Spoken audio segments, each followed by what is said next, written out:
What episode are we on? Episode 12. 12 episodes. That's a of this whole crap dozen already? episodes. This is our dozenth episode. Dozenth? Is that I don't think that's a thing, but we can make it a thing today. You naysayer, go sit in your tower. It's a 12th of a gross. Oh, look at the math. Right? I suck at math. Is it That's why I gross talk for a living. 144? I write and talk. What? Is it gross 144? Yeah. Where What did kind they of come? measurement is that? It's a numerical measurement, like it's a Of what, volume though? of not a volume, No, but of like it's weird. You buy things in a gross. You buy 12. yeah. Where did Like they 12 come up? each of the A dozen dozens. Yeah.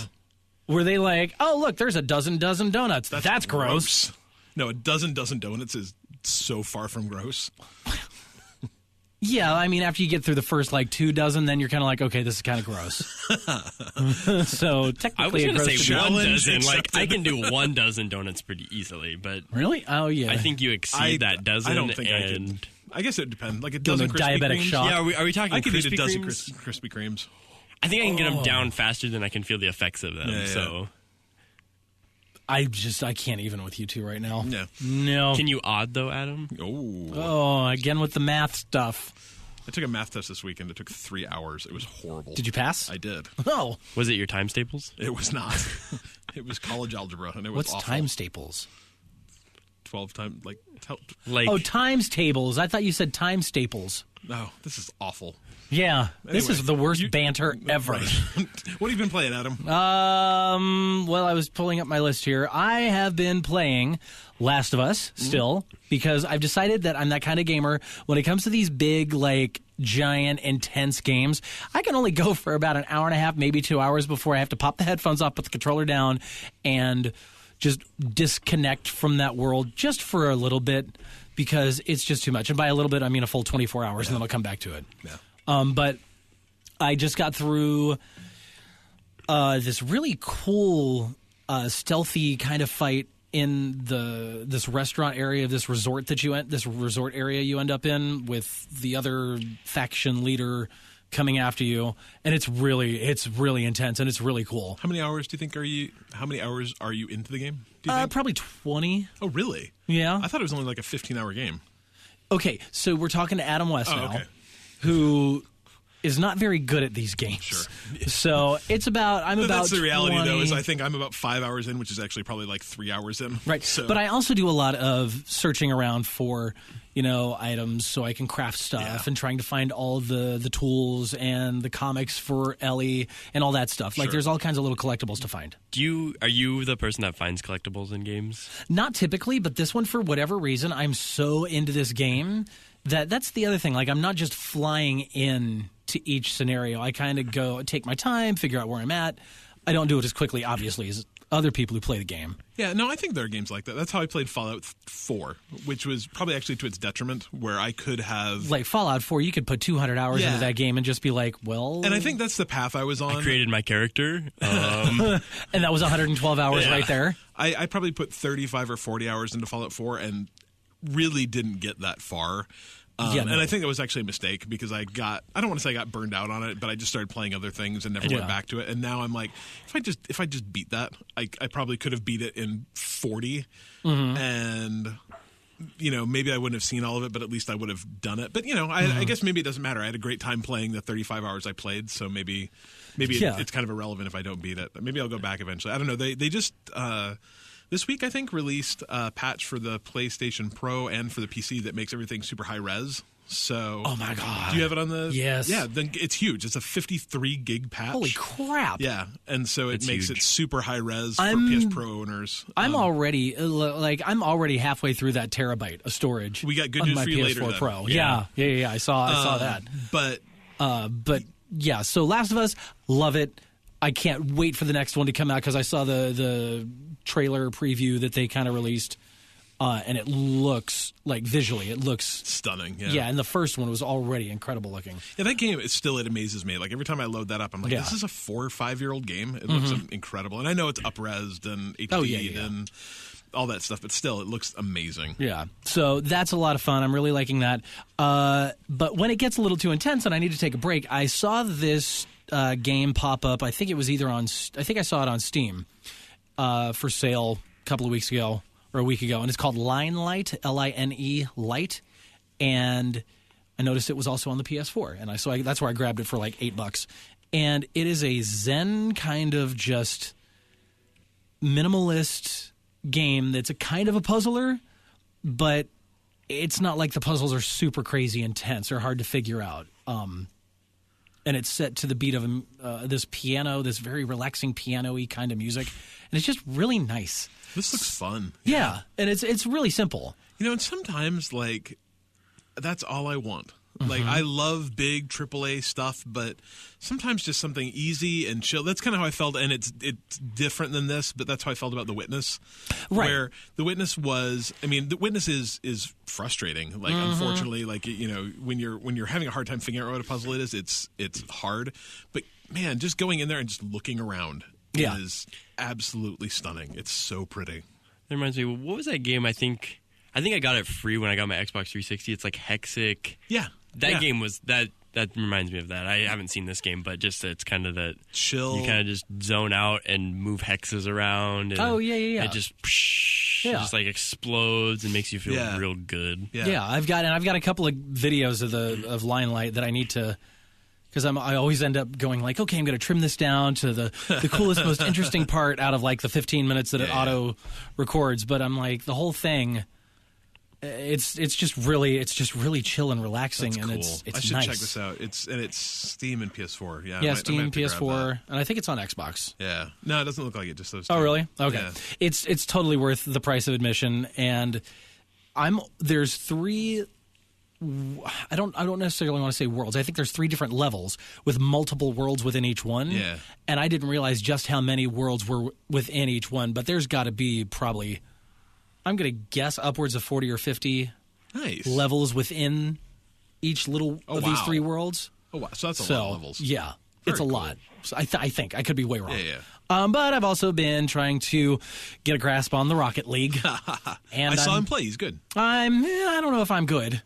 Not necessarily He's good. Good enough. I've gotten friend requests though on the PS4 because of our participation together in the Rocket League. See, and that's obscene. So I found out about Rocket League over the last week that if you go to, at least on the phone, if you have the Xbox app on your phone, you can pull up all your achievements. And I'd gotten an achievement in Rocket League. I'm like, oh, I wonder what that does. And I pulled it up, and I found out that the phone keeps track of how many hours you've played too. Oh no! And I thought I was at like 240, 250. No, I'm at 362. So I'm very disappointed that I've been 362 hours and I have not gotten any friend requests. Adam's played for 25 minutes, and that's a kind of a close estimate, though. I guess. Yeah, I guess I was within 110 hours. You were 4 days off, but what scares me though is that's in less than a year. So that's like you spent 4 days of your life. No. He was 16 days. Oh my! Yeah, right. 16 days of less than the last 364. So nice. Well, I've also noticed like a cool thing. When the match on Rocket League ends, and then like you can vote for a rematch, or you can opt to stay in that particular thing. As soon as I see all the green check marks go up next to all my like teammates' names, I'm like, oh, they want to play again with me. That's kind of a good feeling. I'm kind of like, yay, because I don't completely suck. Yeah. I mean, I've been able to score the winning goal. Nice. A handful of times. We should definitely before I go on vacation, we should all 3 of us get together and play PS4, but I'm fine. My brother said he'd buy on PS4. We could play 4v4, which is crazy. It'd be fun. I mean, I've only done the 3v3. I mean, if we're all in the same, 4v4 is crazy, but it could be a lot of cars. It's a lot of cars. They call it chaos mode, and it really is. Oh, I can imagine. And I always get nervous, especially on games like that where you're playing with all these random people, and you get the party invite from somebody to like join their chat party, and I'm like, what if they just want me to join so they can tell me how terrible I am? And I'm like, I'm going to ignore that. I've only done that once, and I joined it, and it was a bunch of like,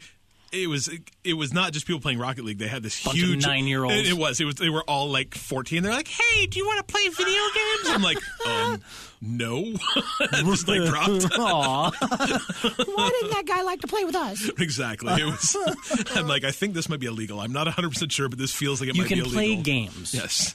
Just that's it. Don't game. Yeah. It was not good. It felt real weird. So I quickly dropped and moved on. And it's funny because because I saw a Star Wars Battlefront stream one time because I was like, I'm going to check this out before I buy it. Bought it, hated it, but whatever.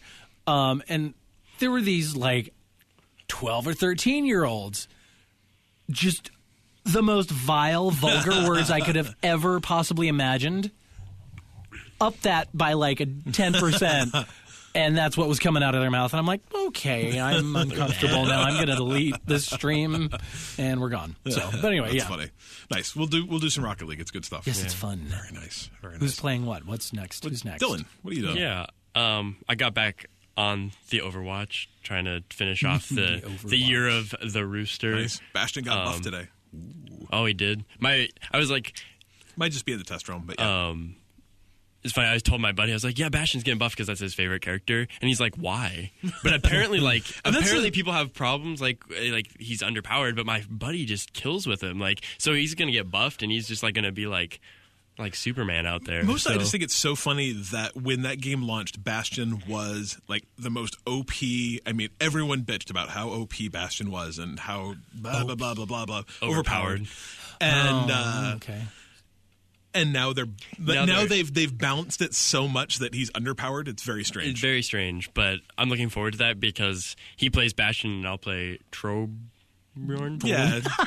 So we do the elf dude with the gun, and he sets up the turrets. Nice. So you got Bastion who sets up as a turret, who is a turret, and Torbjorn. Yeah.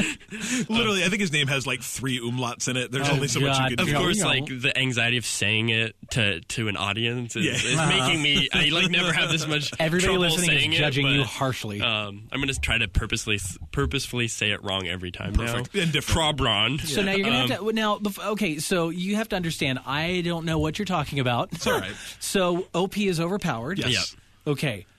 Now I'm pretty sure buffed means that they're getting like better. more they're power. Getting more power. Yeah. Okay. Yep. So when Overwatch launched, Bastion was very powerful. Okay. However, since then, the way they've patched a game and balanced other characters, now apparently players are feeling that Bastion's underpowered, right? Okay. So they've balanced Which means the rest of the game they nerfed around. him. Yep. Hey. Or they pseudo-nerfed him through buffing other characters. Okay. Although But I somehow, think Bastion was nerfed at the he was first, probably nerfed, but now they're having to buff him again. And nerf means to make softer. Yes. And they like that whole nerf. Okay, see. Yeah.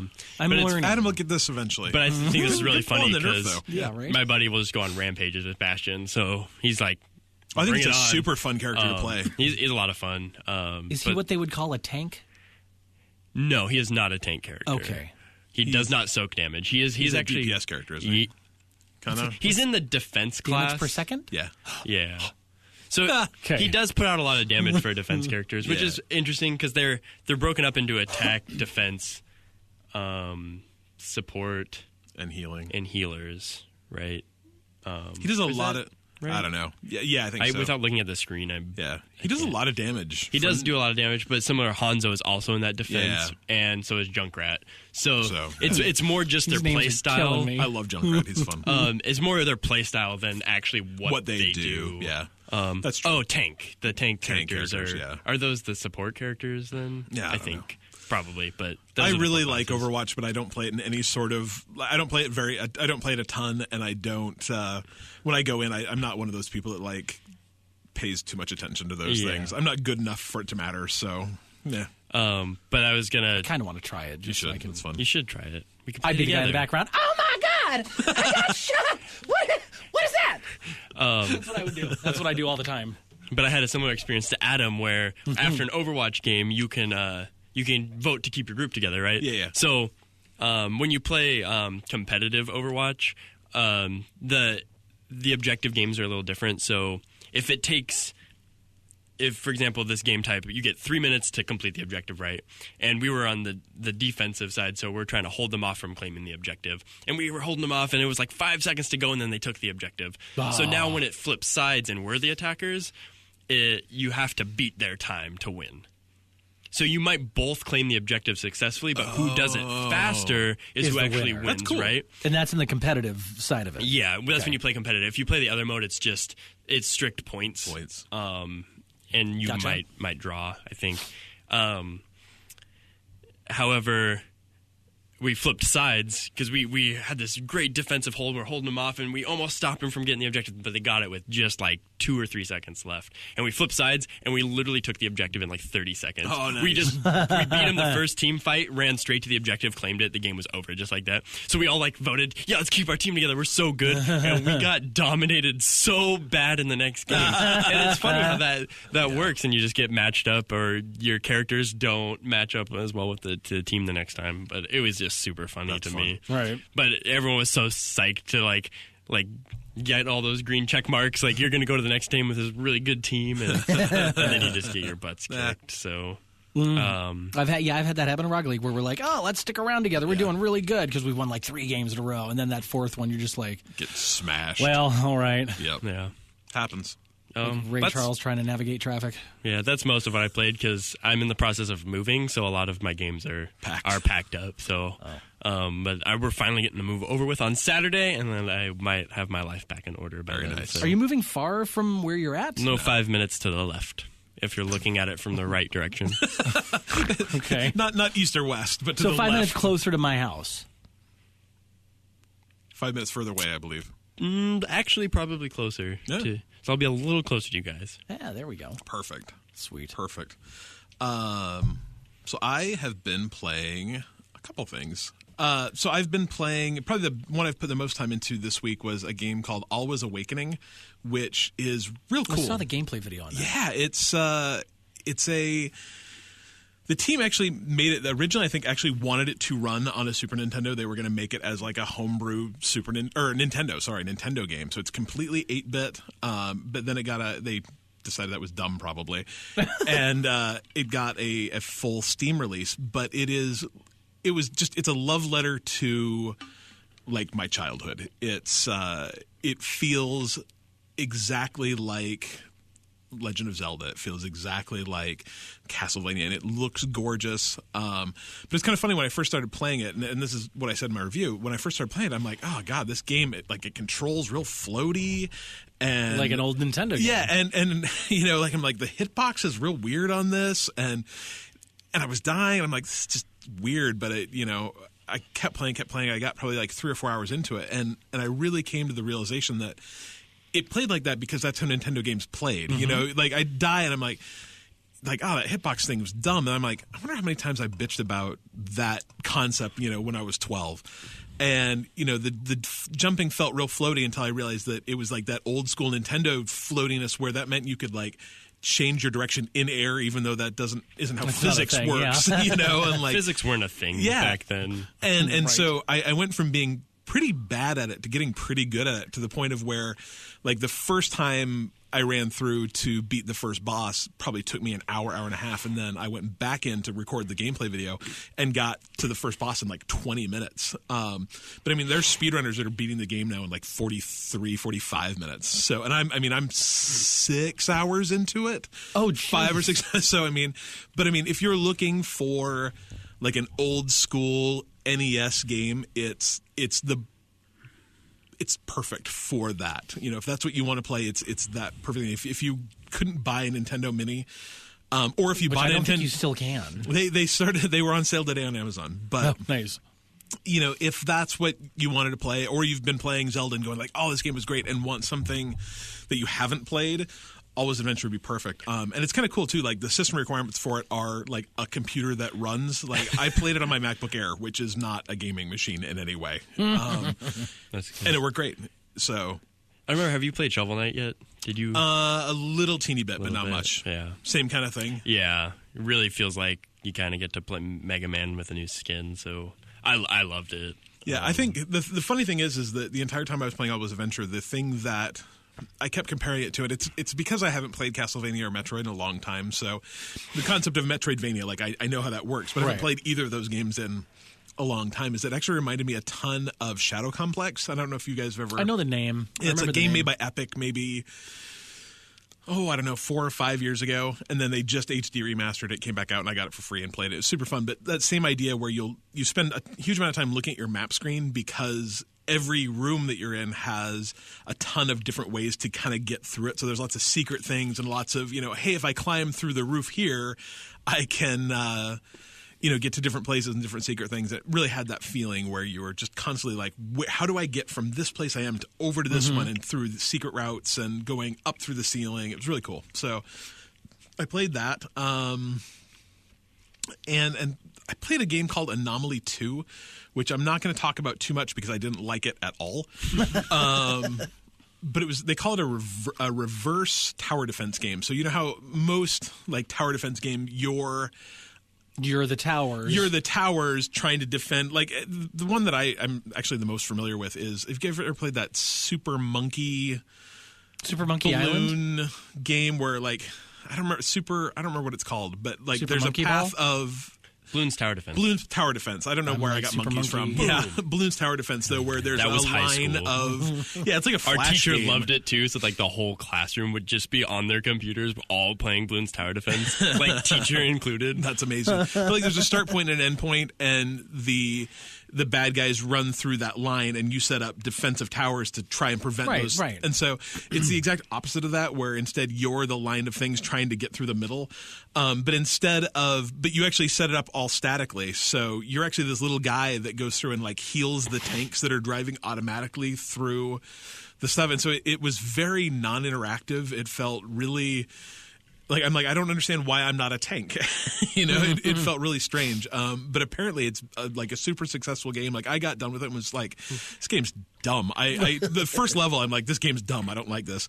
And then went to Steam, like it's rated very positive. So someone apparently really digs that. But then I started looking into it a little bit more, and the developers of it are actually, they did this and kind of made their money doing this weird game. And then they did this War of Mine. Oh, yeah. Yeah. And so I'm like, oh, interesting. They're a huge developer and publisher in Poland now. So, and this War of Mine, remind me, that's the one with the pencil-y sketched kind of. I think so, yeah. Where it's set in war-torn Poland. Something like that. And that game, I played the kind of the DLC version with the family one, the or children, the kids. The little ones. Yeah. And it's, I guess you have to play the first one because this just kind of throws you into it, and you're expected to kind of figure it out.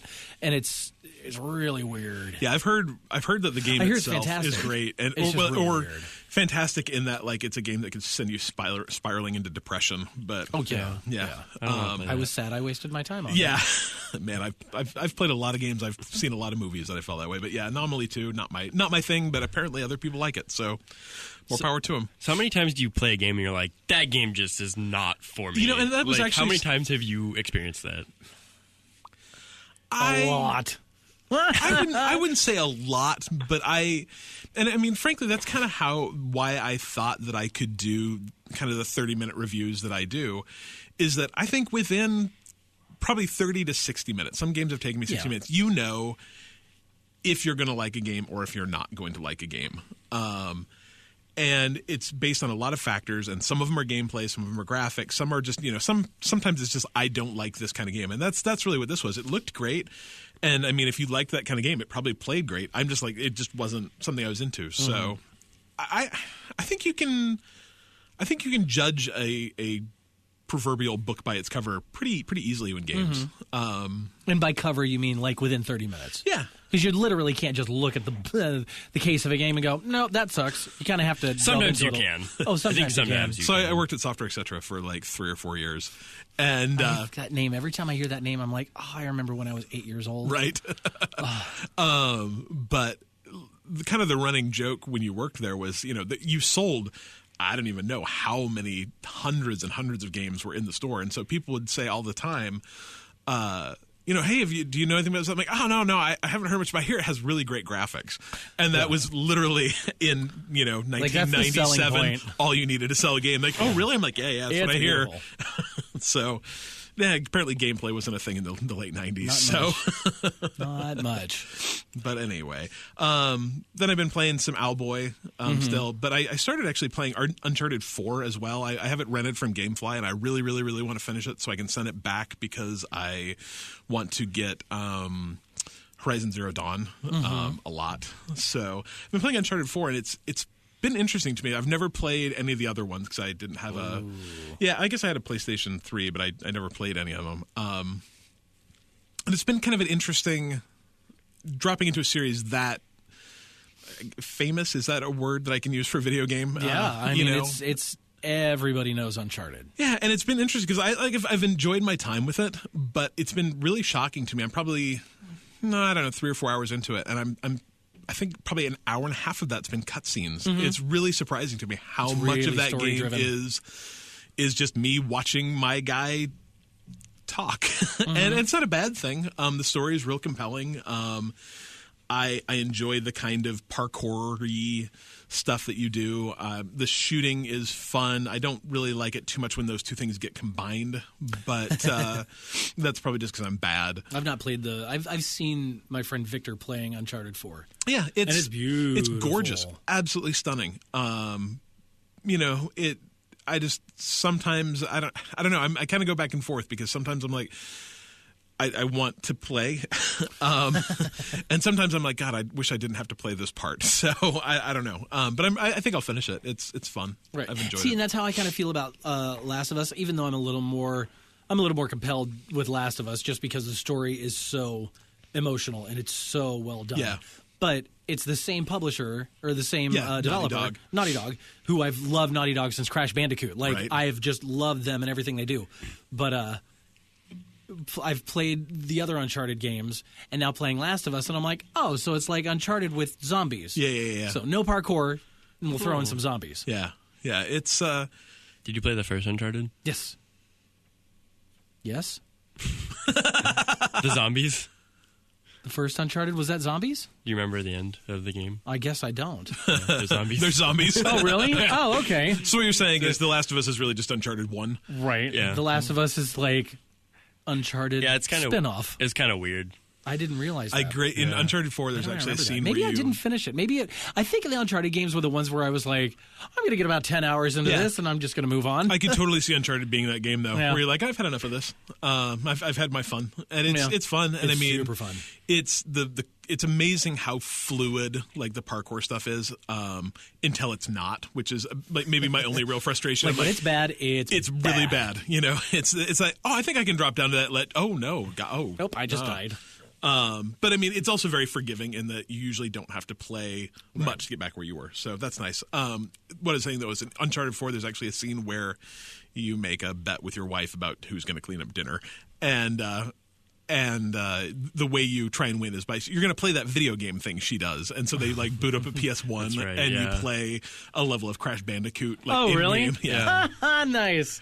It's clever. I was real bad, though. Like, I forgot how hard Crash Bandicoot is. It's weird because you're like running into the like at you, and then you're trying to jump over the it's real crevasse, strange, and but crevasse you will fail. Yeah, it was hard, but it was fun. So First person or the 3D platformers, early 3D platforming was real bad. Didn't Naughty Dog also do Jack and Daxter?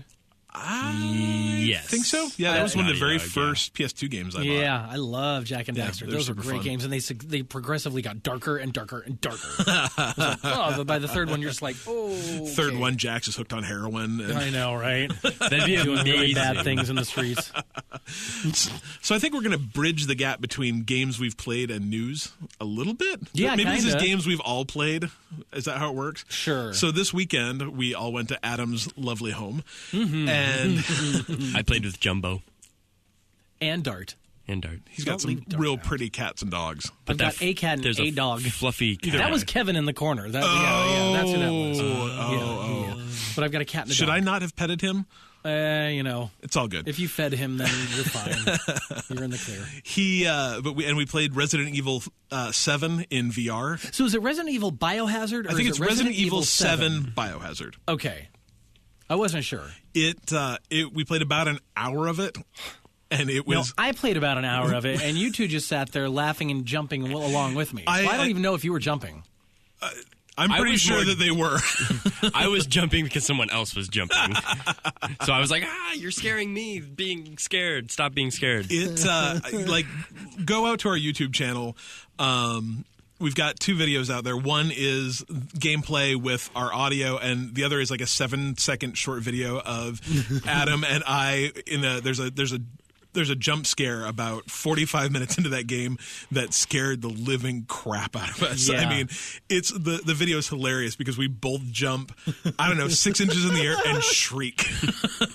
It's absolutely amazing. But the game is Oh, the game's scary great. as shit. It's really scary. And like I got from the demo when I played it originally, months ago. I don't know what that was.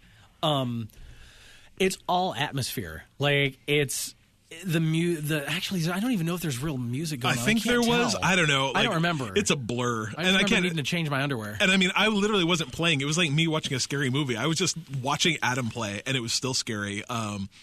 You totally get that feeling of like I don't want to go into that room, but I can't not make Adam go into that room. Yeah. And you guys didn't even get the full effect because the lights were on-ish outside of the in the room. Yeah. But with that thing strapped on your head, oh yeah, it's pitch black. I mean, you've got whatever, but it's it was cool. It was real fun. I think I've got a little PTSD, like my heart's starting to go, heart rate's going up. Adam's starting to sweat. I'm like, I think that the best thing Adam said is when we finished, we're like, how was it? He's like, I think I need a bath. I'm like, yeah. It was so it's dirty. Yeah, it is. It's a dirty game. It's a gross game, and I mean the plot just in the first hour was very surprising to me. Oh yeah, well I mean it sets up the whole thing, but I'm just trying to figure out where these people come from. Right. Like, who are these f***ing people? Yeah, it's gross. But no, it was super fun, and everyone should try that. And everyone should, I mean, if you got a PSVR, it's yeah. Even if you don't have a PSVR, I think it would be... Oh, I tell you, Dark Room, that game will... And I would say Resident Evil is one of those like games that could be a lot of fun. I mean, we had a great time. It would be fun with friends. Get a couple people over, darken the room, have some drinks, and scare yourself silly. It's fun. Yeah. What are they going to do multiplayer with that? Where everybody like multiplayer PSVR, where everybody's in their. Oh, could you imagine and, like bonking heads against each other? I wouldn't necessarily say in the same room because that would just be.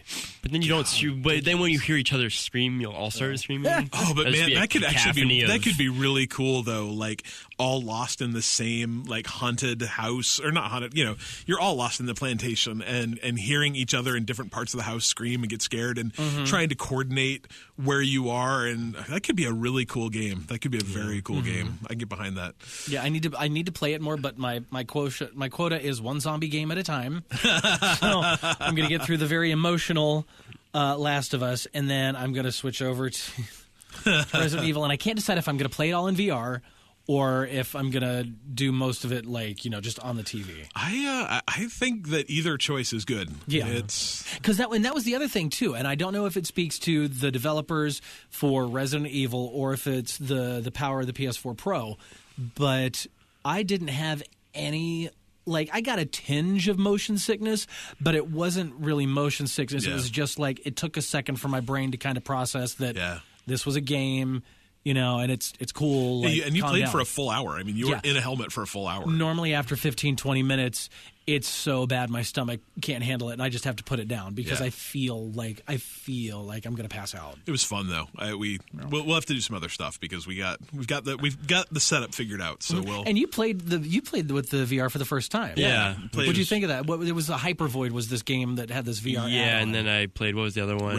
Rez. Oh yeah, Rez. Love Rez. Yeah, it's they both real look cool. Gorgeous too. I'd really be interested to pick one up when there's a game that really catches my.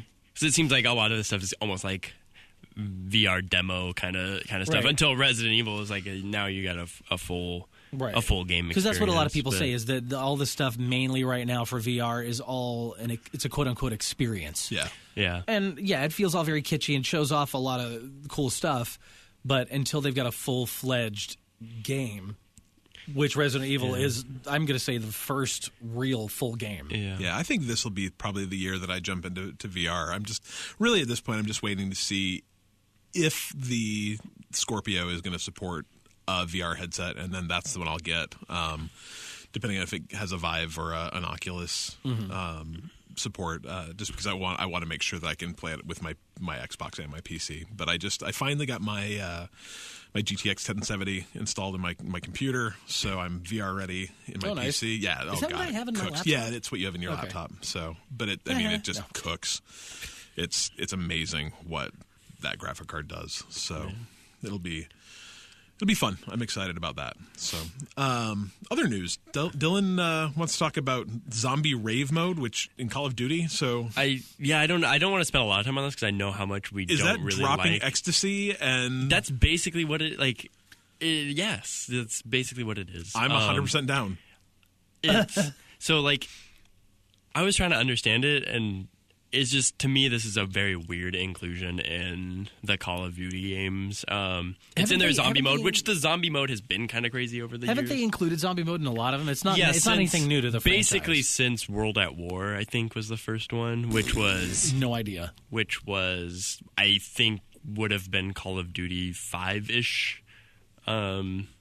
And it was set in World War II, and then there was Nazi zombies, and that's where that whole thing spawned. And it was a great mode, right? But now they've been beating it into the ground since then. At least that's how I feel about it. So they had to liven it up, I guess, and now you go into this crazy, like, glowing neon rave mode, and it I don't know. It's kind of like this buff, and you run around, and I saw, like, an axe, and you're, like, hacking stuff.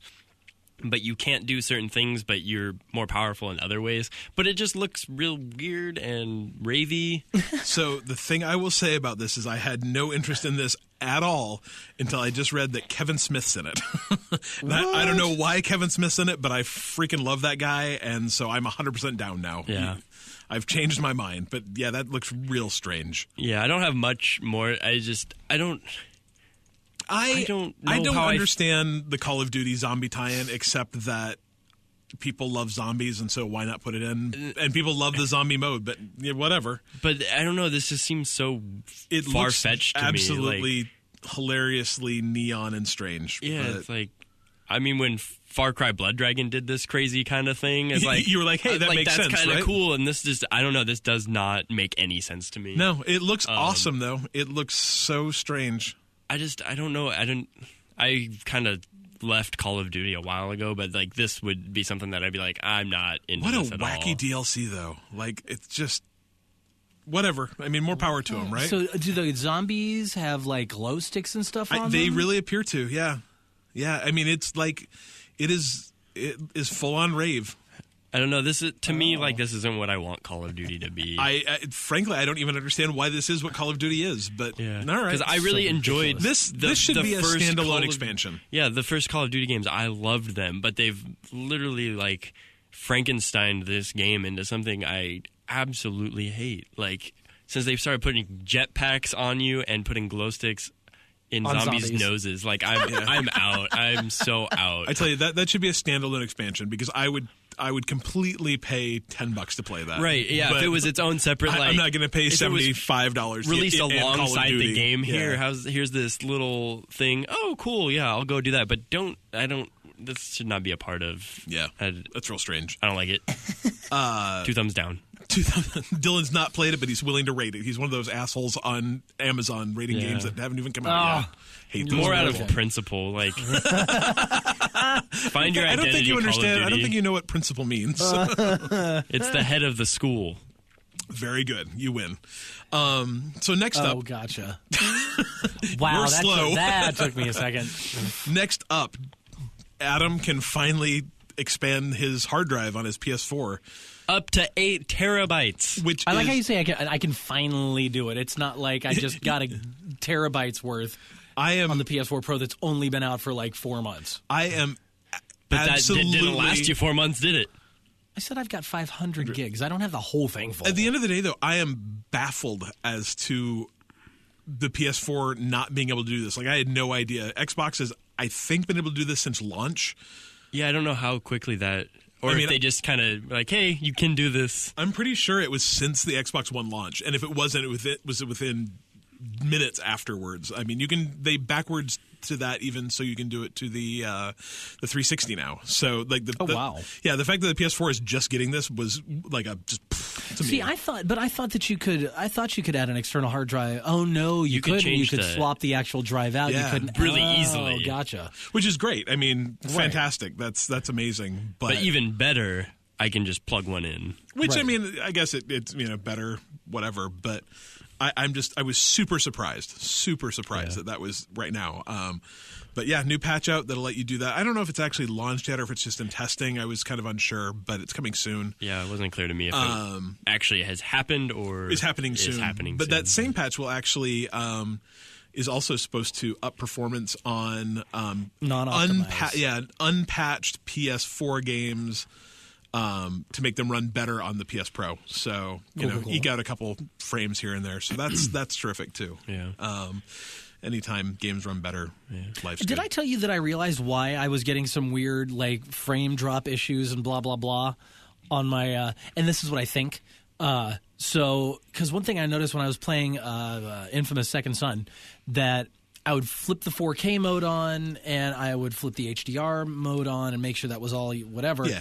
And I would get these really weird frame drops and slowdowns that was just like why would this happen? Turns out on my TV, I need to actually set the HDMI port to 4K. Oh. So it was still stuck at 1080. And so it was downsampling it was 4K to sending 1080? getting it back, downsampling it, sending it back out, or whatever, however it was doing so, that. So it was like over-processing it to make it compatible so essentially with my you TV. were downsampling a 4K thing to 1080. Yeah, and that's actually a big complaint on people that don't have a PS4 Pro but only have a 1080 TV is that's a problem. So that's cool though that I was really surprised on mine. I had to go turn on. I don't know why HDR and 4K would not be enabled on every HDMI port automatically. What was weird, the HDR was automatic. Like the HDR, it flipped it immediately as soon as it got an HDR signal. But the 4K is what I had to go in. Yeah, and I think I had to go turn on both of my thing. LG. So now you have a Sony Vizio, right? I have a Sony Bravia. Oh, so yours wasn't one of the spying ones? Did you hear about that? No. Sony just had to pay out a ton of money because Sony Vizio TVs. Vizio's a separate company, isn't it? Yeah. Oh, maybe it was Vizio TVs then. It might have been the Vizio. Did they TV. used to be owned by Sony? Sony had the Vio computer. Oh, that's what I'm thinking. Yeah, Vizio TVs then. Never mind. But they've had listening turned on, so they've been spying on people and sending data back to like figure out the ads they listen to and then see if those people go and like shop for things online. It's crazy. It was this weird big brothery kind of thing. Which at the same time, like people get all bent out of shape about it. Like if I'm going to get served ads anyway, I'd rather those ads were relevant. So yeah. It's not like Siri's always listening. Yeah, right. I honestly could really care less who's listening I know people. to me. I know there are some people that are super concerned about it, but like I said, I'd rather get an ad that was about something I cared about than random ads that I don't care about. If the NSA is that concerned about what toilet paper I'm buying, right. go ahead. I'm glad they care. Somebody needs to. I care. That's just weird. It is, right? So you want to talk about Nintendo a little bit? I mean, do we have a Always. choice? No, always. I didn't think so. Sadly, I think we're just going to... I just saw one of the notes farther down. That made me laugh. We're getting to something real good. I don't know if it's real good. It might be real bad. Nintendo has announced that they've sold 1.5 million NES Classics. And like we said, they're still real hard Are to we get. surprised? Yeah, I'm surprised just because it's so few. Like, I mean, I think it's awesome. It's they all sold of 1.5 million, but they easily, right? Yeah, they've literally sold. How many did you sell? All of them. All of them. I think it's still ridiculous that they didn't think that this was going to be something that was going to sell that well. I mean, in their defense, I don't think anybody really saw this one coming. See, and I disagree. So many people were talking about, why can't I pre-purchase this? All I want to do is pre-purchase. We've had this conversation 1 million times. Yeah, but yeah. It's still shocking to me that their initial, I mean, I guess what that puts out is that their initial delivery of Switches to the United States is only 2 million. And so, Are all those pre-sales sold out? They've been coming in and out a little bit, but I mean, if you want a Switch and see anywhere open up, buy it, because I don't think there's going to be any. I think they're going to be hard to get for a while. Yeah, it's less than a month. I'm very excited. I know. I mean, again, I think it's just the price point of the Classic. If it would have been higher, it might have been a different story. But Right. no one. But if it would have been higher, it would $70 also been price gouging. Because I mean, it's.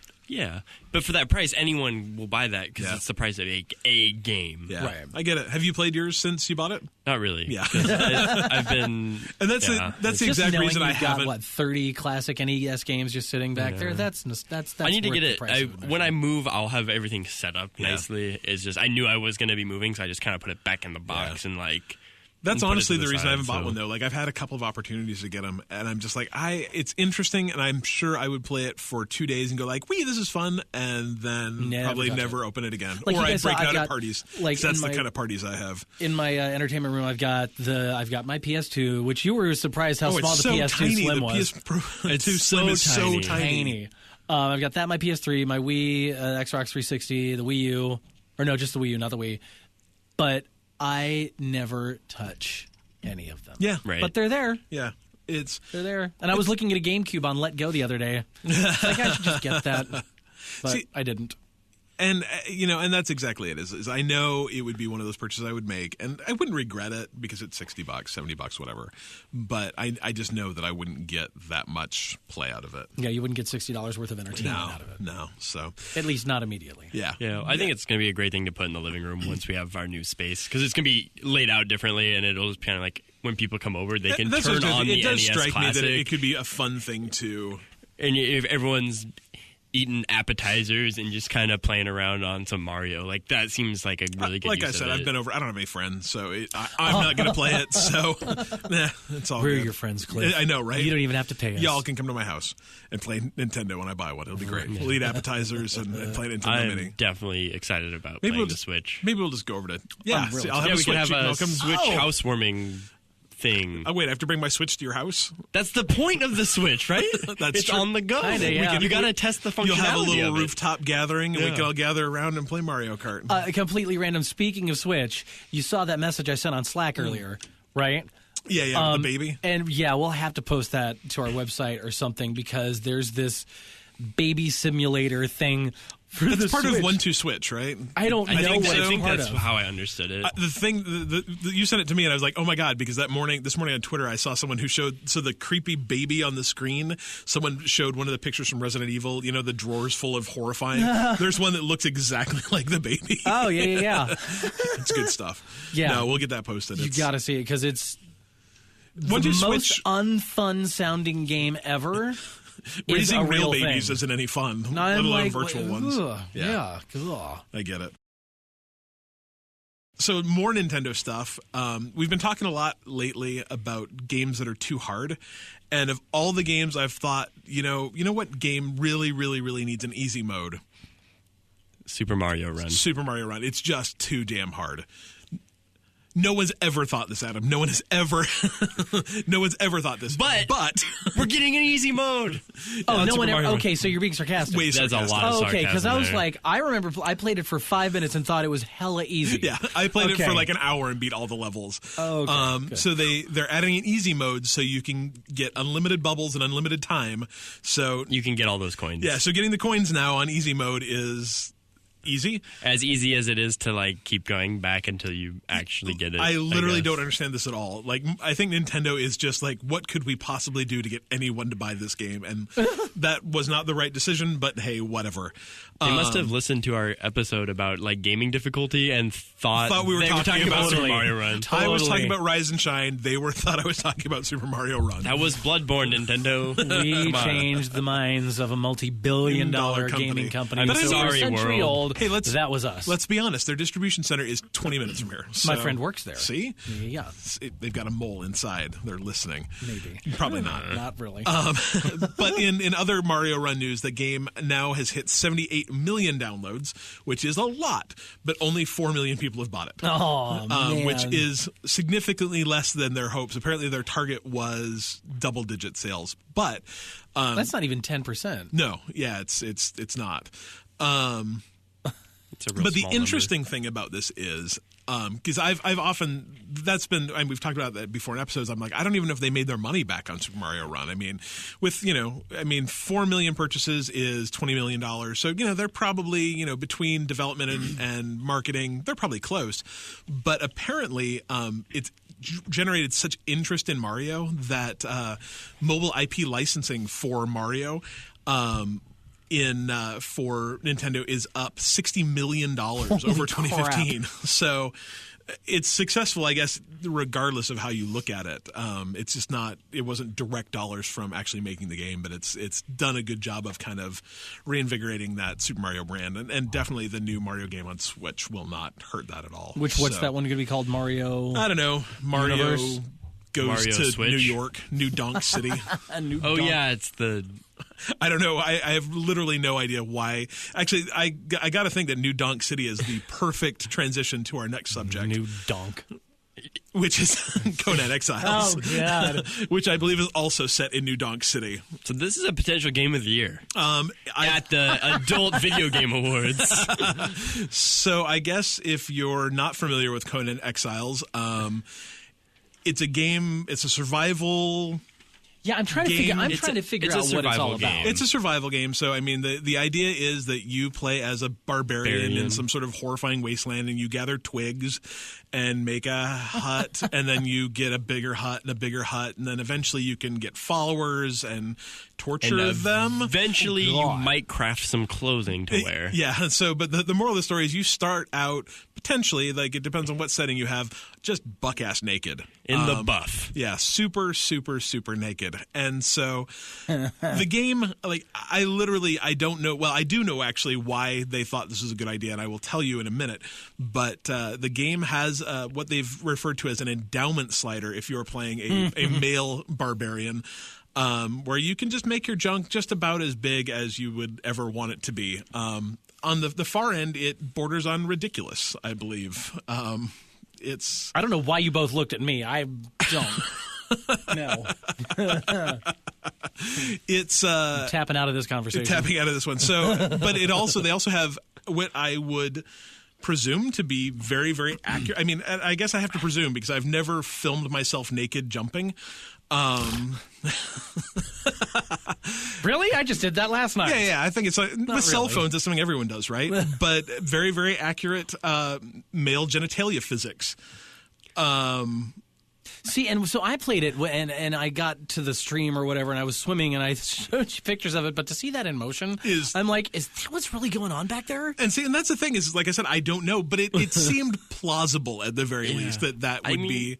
It seems accurate enough. I mean, but the funny thing to me is being an equal rights kind of person, I went in and made a very large-breasted female character because, of course, you can do that. And when asked the Conan developers why they made naked men things, like who really wants that, that was actually their answer. They're like, well, we had a naked chick one where you could make giant porn star boobs on her. And so we figured that it's the it's 2017, equal opportunity. We need to make naked guys, and I'm like that doesn't seem like a good reason. But they also said, and later when you torture people, we're thinking that maybe adding castration to the people you torture would be a good thing. And I'm like, that is actually a worse idea. That's the worst idea I've ever heard. But anyway, so I made this character, and like Adam did with the male one, I ran her around a bit, and I came to the conclusion that, first of all, anyone who's worked on that game has never seen a naked woman, because if you're not aware, they don't just bolt on. Oh, really? I thought that's how everything works. Do they not move? Not at all. It's hilarious because they do, but it's like if you could imagine dropping a 5-pound balloon filled with rice, right, into quicksand. Yeah, it's hilarious because when you're and running, then it kind of moves. They don't move at all. Like mostly they just get in the way of your arms, like your arms are going through them. The animation on this game is awful. But then when you stop, I really hope the developers they kind of listen to our podcast. They kind of bump a little bit. It's ridiculous. It is. So, and you were able to flip the camera around to the front. Yeah, because of vanity camera. Is that what that is? So I didn't realize you could do that. So the whole time I'm running around with this dude, I'm only getting glimpses of stuff flopping around.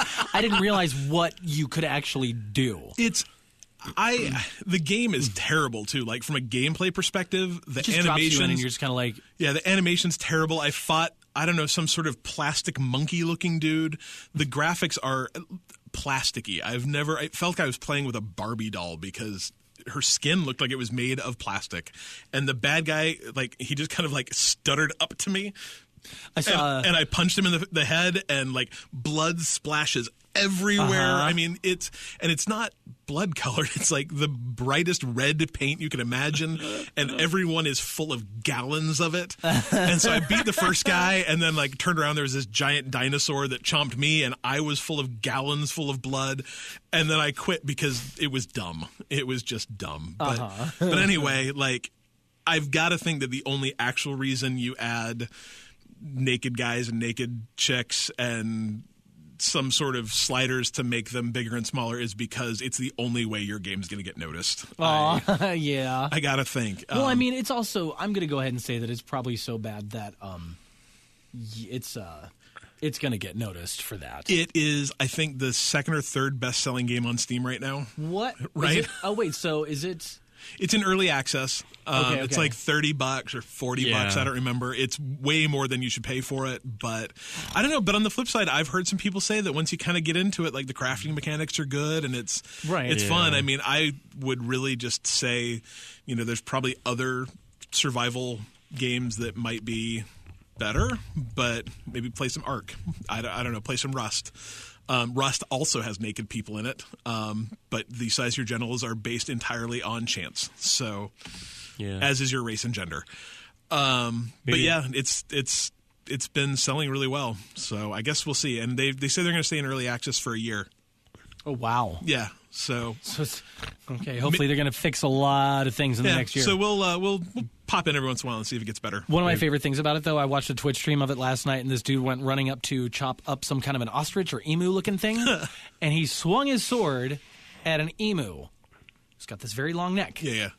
And there was no collision kind of anything that happened. The thing just started pecking him. That's amazing. It was really weird. Yeah, it's real rubber bandy, and like I said, the animations are weird. The girl I made, like her hair kept like going through her shoulders, which was real strange. But the male genitalia physics are on point. On point. Like why? Well, I've got to assume so because all the strange. developers like, no, I got this. I'll be back in 5 minutes. And they gave him a video around or Did they something. like mocap it? Yeah, I don't know. It's just one little ball attached to the end. Wow. But anyway, Maybe they should talk to Team Ninja about the breast physics, though. right? Or is that who does Dead or Alive? Yeah. See? Yeah. Oh, see? Wow. Because they nailed that. I guess. I think. At least they did better than... Yeah, they did significantly better. But yeah, it was... Those are great fighting simulators. It was real weird. Quick update. GTA 5 has sold 75 million copies. I'm clapping quietly. Which I've still not played.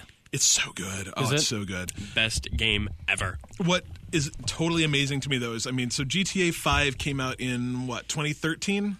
On the Xbox 360, was released in 2014 on the Xbox One. I think came out for PC about the same time. Sold more copies in 2016 than it did in 2015. Wait, did it? It came out on the 360 originally? Yeah, Yes. yeah, right at the end of life of the 360. Oh, okay. And But- the PS3. Yeah. Okay. I think. You need I to give guess. the PS3 some love. Sure. I don't. Xbox guy. I had one. I just didn't play. I still have I one. just didn't. I do too. I just didn't play GTA on it.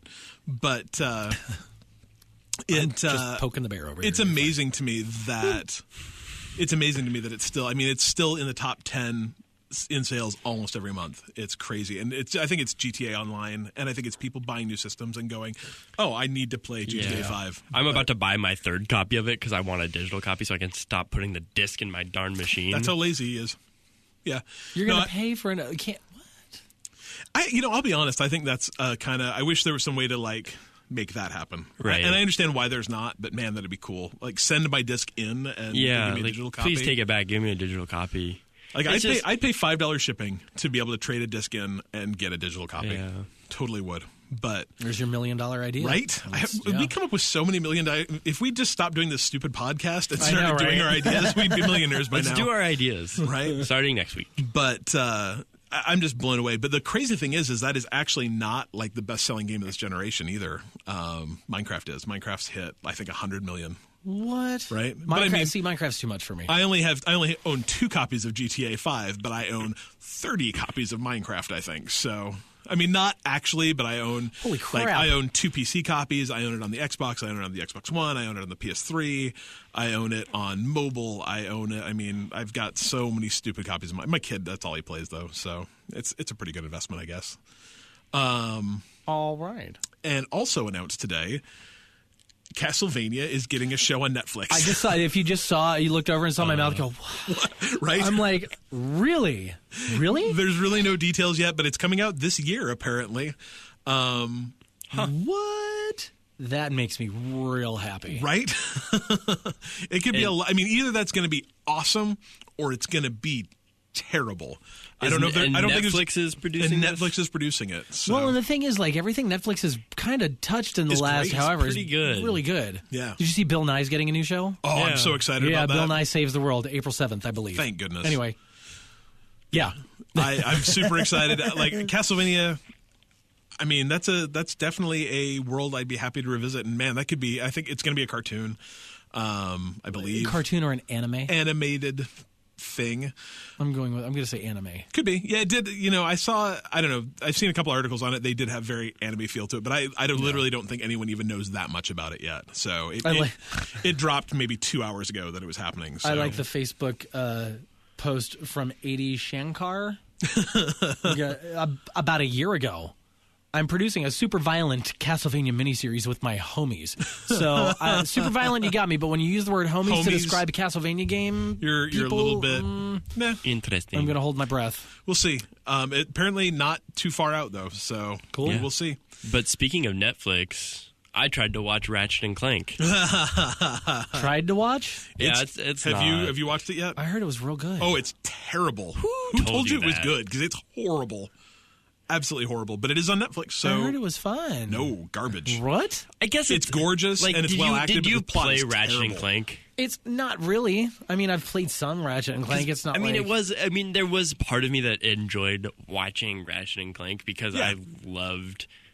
the game and all their funny jokes. Like, I mean, just the names of those games were awesome. Like Going Commando and Up Your Arsenal and stuff like that. Like there was always some like good fun humor in those games. And it's beautiful. Yeah. Like, it looks beautiful. terrific. I mean, it looks Oh, straight. you're killing my And it's got some dreams great here. actors in it, but oh my John God. Goodman, Paul Giamatti, Rosario Yeah. Dawson. Like, Yeah. star-studded cast for this game. It is Horrible script. Like it is so. I like Dylan. You said you started watching it twice and got like distracted both times and like, went away. I started just looking at my pillow and going to bed. Like, it's like I wanted to like it. I wanted to. Maybe it's not like that terrible, but it's not. It's not good. It's just a movie. I did It's a the same movie. thing. I put it on like I was going to watch it with my kid, and he like my kid loved it, but I mean he's 9. You know, that's definitely who it's. That's for. who I listen to. Yeah. I listen to 9-year-olds. You listen to a 9-year-old. He's like, movies. it's really good, Adam. Yeah. It's Did not. either of you see Angry Birds? Oh, it was way better than Angry Birds. Okay, because I've not Significantly seen. better than Angry Birds. I have not seen Angry Birds, and I kind of wanted to, and then I heard somebody just talk it down. and I'm Angry like, Birds I'm going to pass. Is the worst movie I saw last year, and it's probably the worst movie I've seen this decade. Oh my god! It's so bad. It's so bad. But I have not seen it. Yeah, don't. Like literally don't. It's Okay. I saw it in the theater and I want my $35 back. Like real bad. What is the plot of Angry Birds, the movie? Like, Probably a bird who's got It's some anger liter- issues. Yes, that was exactly the plot. Oh, okay, there you go. You nailed it. Miss Piggy goes to the psychiatrist. Yeah, it's terrible. Absolutely terrible. Or no, I guess she's How? a pig, not a bird. They live in bird harmony except for this one bird who's got anger issues. is he Angry Bird? Does he have a name? It's the red bird. but do they like? I don't. It's terrible. Don't see it. I'm seeing this Don't do it. Don't watch Ratchet and Clank either. again. I won't do it again. I mean, quite frankly, like probably don't watch any video game movie ever. Yeah, that's- maybe the I Tomb think Raider movies. Tomb Raider good. movies were fun. Yeah. Tomb Raider was good. Besides that, I've heard the new Assassin's Creed's pretty garbage. But God, with the new Assassin's Creed, it's got such great actors and actresses in it. I'll catch it when it comes out on something that's not that a looks movie like theater. it might be legit. But Well, I want to say that I saw a review, and I think it was either IGN or GameSpot, and they were like, "This is the best video game movie ever," and that's not really saying a whole lot because it's not that great. So have you seen Warcraft? no. See, and I really, really want to see Warcraft, just because for every bad review I've heard of that, I've seen a good one. Right. I think the lovers of Warcraft the movie are lovers of Warcraft the game. Yeah, and I really liked Warcraft. So has Kevin seen Warcraft the movie? Yes, he has. Did and he like really it? enjoyed it. Yeah. So he said it was very enjoyable. yeah. So I need to see that. Well, and what's his name? I don't remember who the director is. It's the dude that did Moon. I've not I seen mean, it's that. David Bowie's kid. Yeah. I didn't realize that. Yeah, he's a really good director. So I don't know. It's one I want to check out. I don't I remember even seeing don't expect a lot No, whenever I see a movie like this. even seeing the previews, I was like, that could not be horrible. And that was about what I was willing to give it. Just to give you an idea of my taste in movies, have either of you seen The Arrival with Amy Adams and Jeremy Renner? Not yet. No. So but I've heard everyone incredibly else mixed loved it except reviews. you. Everybody loves that movie, and my roommates in particular love that movie, and I was done. I like a third Amy of the way Adams. through Does it. that count? I love Amy Adams, and I love Jeremy Renner, and Yeah, I I do thought too. that it was, and I Not good. hated it. Yeah. But it's up for like all kinds of awards Yeah. and shit. So. That's all good. Anyway, Do we want to do a quick game? Guess the name of the main Angry Bird. Is it Angry Bird? Joe. It's Red. Red. Red. Yeah. It is Red. Yeah. He's the Red Bird from Angry Birds. And I believe other names include Bomb, Yeah. Mighty Eagle. I'm just looking at who voiced all the birds in the movie. Mighty Eagle has a extremely long. That's Peter Dinklage, by the way, Yeah. who did Mighty Eagle. There's a scene where he pees off a rock into a lake that goes on far longer than it should. It's not good. It's really not good. I don't know if I'm more shocked that I'm trying to picture that, or if I just went, God, do birds pee? Well, and the thing is that's exactly it. Is they don't Never wear thought of clothes in this movie, and so obviously they're naked Angry Birds, but the bird stands up to do it. So it's very confusing. We need to move on from this topic. Exactly. Now. This has not been good. You want to take a reader question? Sure. So I really like this one. How many people are reading our podcast? That's a very good question. I transcribe every episode Listener question. by hand. That's not true. I pay a service. Anyway, listener question. Steve, who also asked this question last week, he's a cool dude on Twitter. Steve. Yeah. Asks us, do you think that in the long run, the implementation of DLC has been beneficial to the gamer, not the company, or not? Yeah, I understand that it adds replay value and cool items. With that said, it also opens the door for developers to make cheaper, less immersive games on release because they know they will add it in later and make people pay for it again when they do. Do the pros outweigh the cons? I don't know. I kind of disagree a little bit with that it lets developers make cheaper, less immersive games on release. But to actually answer the question, I will specify, first of all, that I don't know if I've ever bought DLC for almost anything. I'm not a DLC guy. By the time I'm done with a game, usually I'm pretty done with a game. I've bought a couple. Oddly enough, probably the ones I've bought the most of are for the Trials games, but those are almost more like map packs. It's just not something I do very often. But I think that it's really a question of it's a hard thing to say. Is it better for consumers? I don't know if you can separate, is it better for consumers, even though it does benefit developers? Mostly because part of the reason that you see DLC so much these days is because of the way development teams work. So you have 300 people working on a game at a development house, and then that game ships. And in the past, what's happened then is they just literally lay off all those people or lay off a lot of them, which sucks. As a developer, I mean, being a game developer, we should be so thankful that there are so many people willing to do it professionally because it's a horrible, horrible, horrible thing to do. They work outlandishly awful hours. A huge amount of them are misclassified as contractors, and so they do this without benefits. They do it without vacation.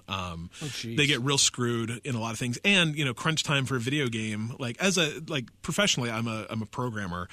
And, I've done crunch time for a month where you're working, 300-400 hours in a month, and it's awful, but they'll do it for a year.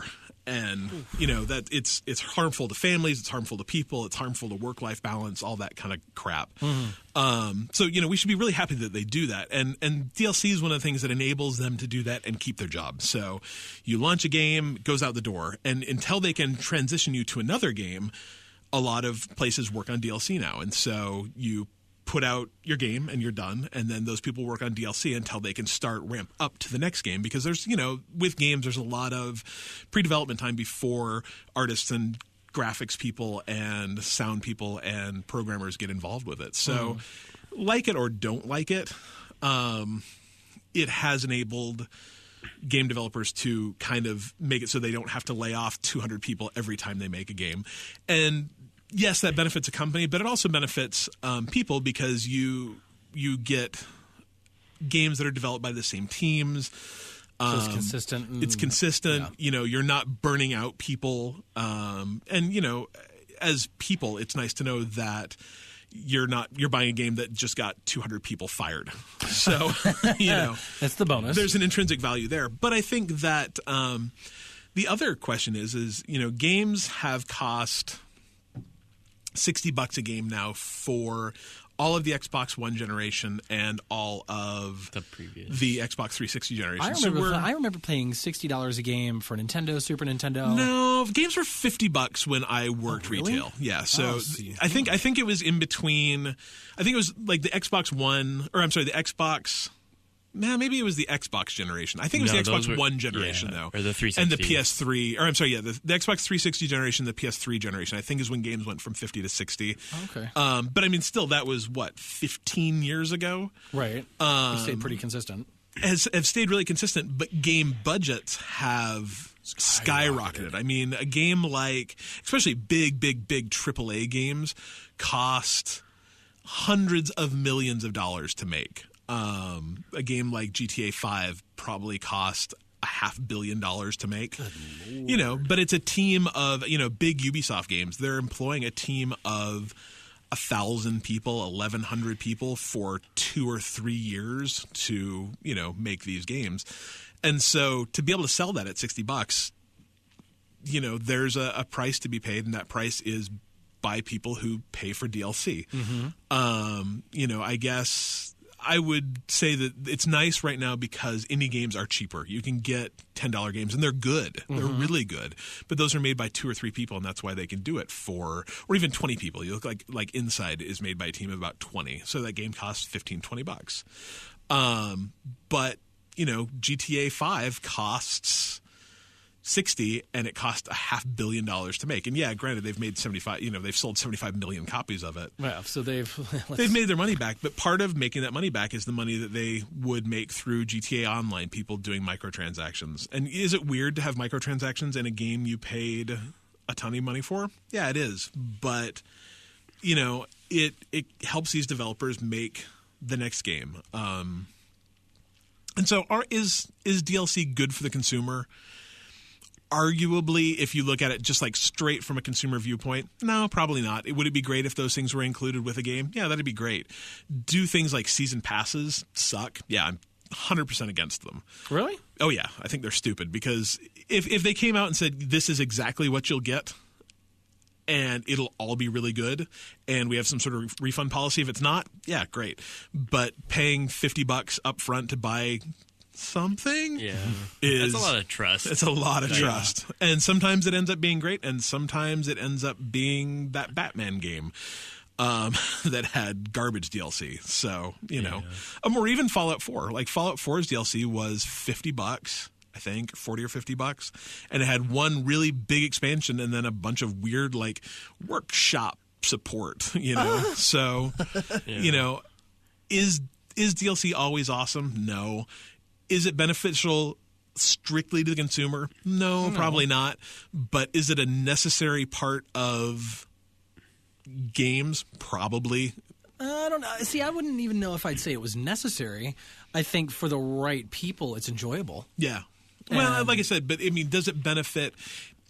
The benefit is to the companies that make games. Yeah, but they're always intrinsically, going to be I think the that benefits consumers. Yeah. Looking big picture, yes, it's beneficial to us because we have happy game developers, right? Yeah, but make great games and can afford to make new games. Mm-hmm. Yeah.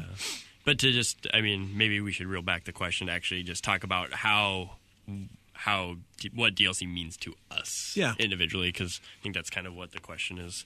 Yeah, and like I said, to me, I'm not a DLC guy. I rarely buy it.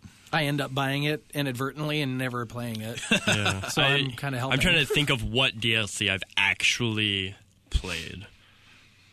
And I think, to me, that goes back to GTA 4, when they gave us 2 incredible extra stories.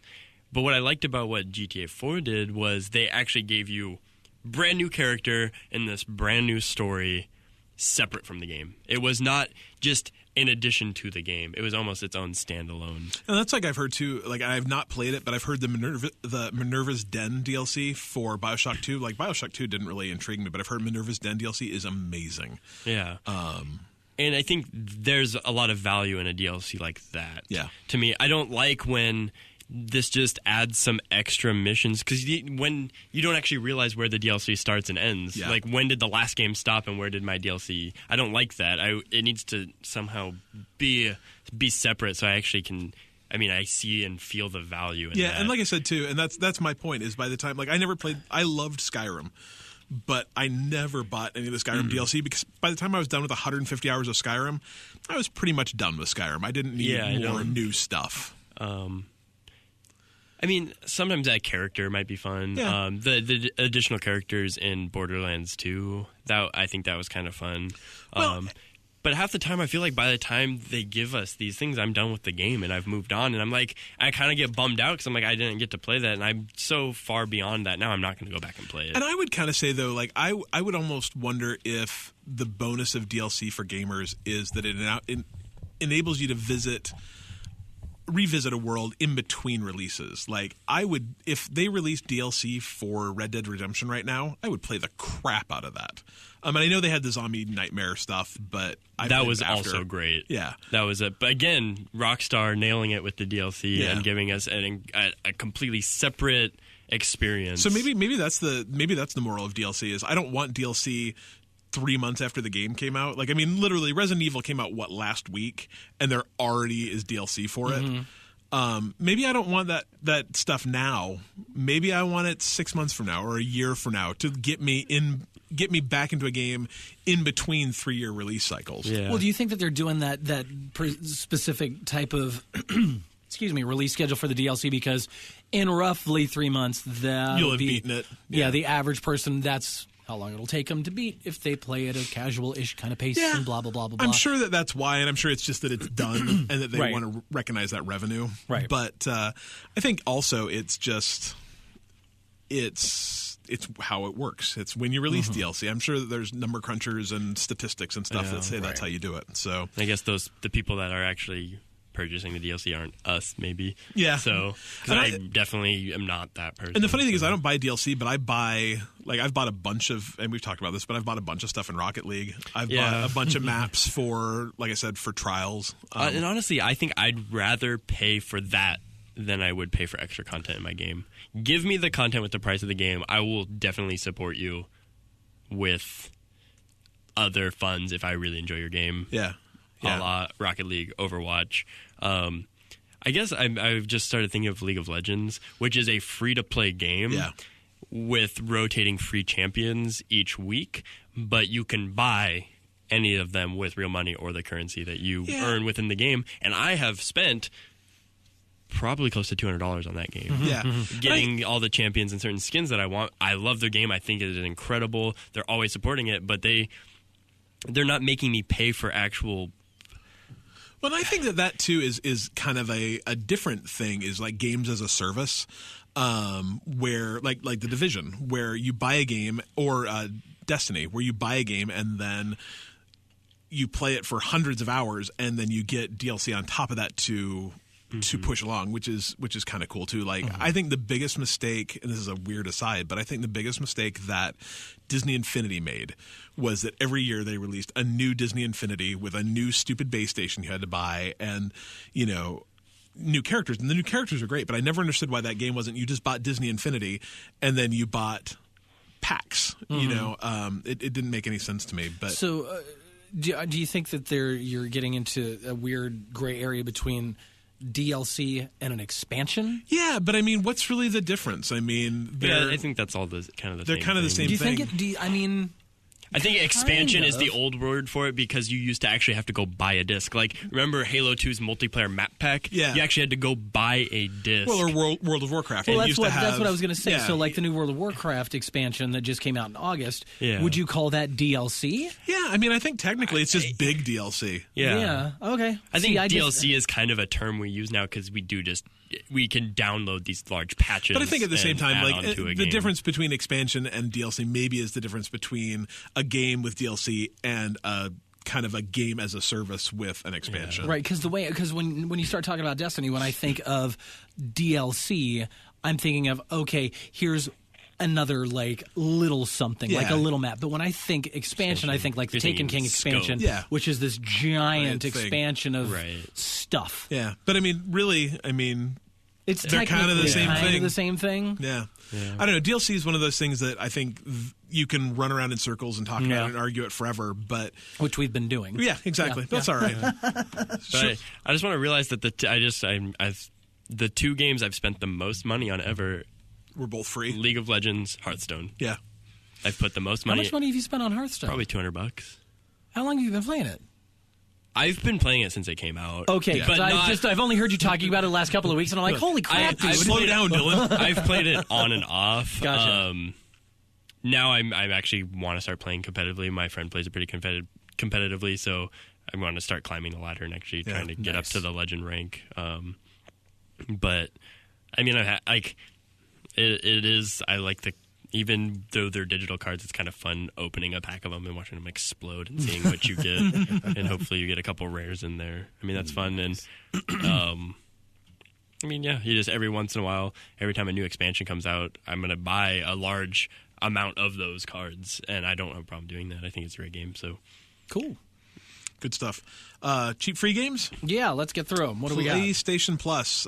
They released actually yesterday. Today is Wednesday the 8th, so they would have released Tuesday the 7th.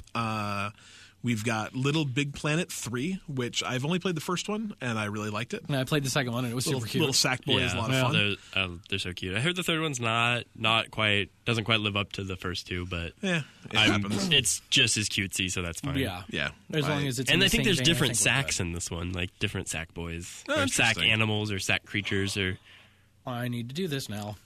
So more variety in the cuteness. So Adam needs all the sack men. Yeah. Next one is Not a Hero, which I'm not familiar with, but it looks like a cute little pixely third-person shooter that I can totally get behind. Because it's third person. Exactly. That's bad. That's real bad. Video game pun, badoom-ching. Star Wall, I guess? Yeah, like a narwhal? I have to assume so, which is cool. It's That's actually clever. a PS3, PS4 game, so we're actually getting 4 PS4 games this month, which is great. Oh, what? All right. Yeah. 4 or 5? Five. A lot. Yeah, actually, you're right. Anna Extended Edition, which is the PS3 one, which I'm not familiar with. Wow. Ninja Senki DX, which is a Vita PS4 one. So that's 4. And then, do you think that's Torque L or Torkel? I'm going to say Torque L. All right. You probably want to say Torkel just because you're Dylan. I kind of want to say Torkel. I think it's just they're capitalizing the first and last to bookend it. And all I can think now is, do you remember that bad sitcom in the 90s, The Torkelsons? I sure don't. Okay. Anyway. Torkel's a Pokemon. Not spelled like that, but Torkel's a Pokemon. Anyway, but that's also a Vita PS4 game. So there's random trivia right there. 1, 2, 3, 4, 5 like PS4 games. Volcanic slug. I want a pet one of those. That sounds adorable. 5 PS4 games? 5 PS4 I'm games. into it. Oh, and I saw the next one. I saw that. I put them in my cart and bought article them this today. morning. Yeah, so Fallout Shelter, which was a mobile game that was released pre-Fallout 4, which Was it pre-Fallout 4? Yeah, it came out as kind of a like, hey, look, Fallout's coming. Was released, I believe, yesterday on the Xbox One and Windows 10, and that's a Universal Windows game. So that actually is cross-play between the two, so you can play on your Xbox and save your game, and it'll show up on your PC if that's your thing. I played it on when I had the original Nexus 6, the big giant whale of a phone. I played it on there, and it was so much fun. It was I really, really enjoyed it. Yeah, it's one of those games that I've tried to get into like 3 or 4 times, and I only have an iPhone 6, so I don't have a giant phablet to play it on, so I've just never quite gotten into it. But I might give it a shot on Windows or Xbox. So. Have you played it? No. Yeah. Are you into the? I hear it's not super kind of thing? deep. It's not at all. No. But it might be a good way to waste a couple hours. So, Yeah.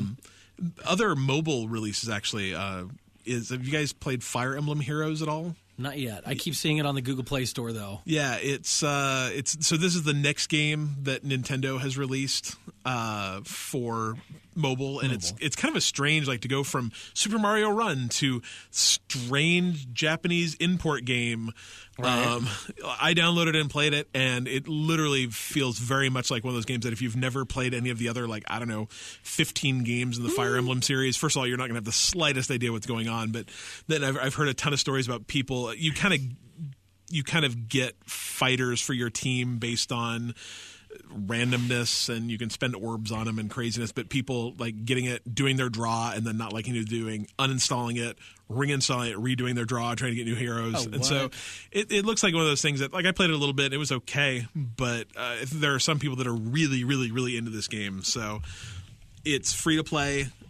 Might be worth a shot if you're deep into the Fire Emblem series, but I assume if you're deep in the Fire Emblem series, you already know it exists. So I only know the couple characters in Smash Bros. Yeah. Isn't it Mike, Marth, and Ike? Yeah. I'm always intrigued by those characters too. They're very strong. They're very strong in Smash Bros. It's kind of this turn-based combat-y thing. It's real weird. I'm not sure about it, so we'll see. Cool. Well, if anybody plays it, let us know. Let us know, yeah. Hit us up on all of our places. Yeah, so we're Twitter/Bite Me Podcast. We're up to 190 followers. We hit 192, and then we lost 2. It made me super sad. We don't like those people. I told my wife that when we get to 200, I'm going to buy a cake. So she's really excited when we hit 10 200. more people? I love cake. We need I love cake, too. 10 more people and I cake get by cake. next week. It could happen. Or by the time you go to Disneyland. Yeah, I'm going to Disneyland. Cake without you. We'll have a show next week, and then I don't know if we're going to have a show the week after. We'll have to. Maybe we'll just do the show. Yeah, you guys without can do you. it. Adam and We'll Dylan. see how that goes. We'll talk how great it is without him here. All the times Cliff would be talking will just be silent. It's be silent. I talk a lot. It'll be great. That'd be awesome. I listen to these podcasts. I'm like, do I ever shut up? Not really. Not but it's really. Okay. No, Sorry. like if it weren't You're for just you, very like we would probably go. Well, that was a fun game. It's going to be a 10-minute We'll be able episode. to- I think we'll be able to handle it. Well, good. We'll see. I do want to correct myself, though. Torkoal is a tortoise, coal-type Pokemon, not Not a volcano volcanic slug. That's Slugma and Oh Macargo, but I just wanted to. I know someone was gonna nitpick that. It's all good. Because I was going off the top of my head, but I got it up here on Bulbapedia. Oh, it's Bulbapedia. Yeah, Beautiful. I can't with these. It's games. crazy. Anyway, I kind of lost it when they made a vanilla ice cream cone of Pokemon. I'm kind of like, I don't know about this Pokemon. You're well, stretching. you got to make 1,000 of them. You got to go somewhere. Yeah. I know they definitely ran out of animals, but when they start going to ice cream, I'm like, what? Is that like the it. next step? It's Baskin definitely Robbins ice sponsored. We've got 31 new Pokemon. The 30-second flavor, Vanillux. It's a vanilla. Oh, my It's God. amazing. Anyway, twitter.com/Bite Me Podcast, Facebook.com/Bite Me Podcast. YouTube.com/ we don't get to name it yet Yeah, because we don't have enough subscribers. XYB3E_2X. We're to 32. We need another Capital V. 68. Yeah, we need 68 more people to subscribe. I've gotten every friend I have to do it, which, as I said, was 3. So, Well, hey, we've got how many more out? So we've got 28 people. Yeah, No, yeah. I can't. 28. Yeah. Wow, I can math. right? Yeah. So Sweet. we got some videos out there. You can definitely check out our Resident Evil video. Just go to our website, bitemepodcast.com. You can find our YouTube page from there. And if you like it, subscribe. That'd be nice. Please do click the button. It's Yep. lovely. And we'll be back next week. Yes. Bite us. Bite me.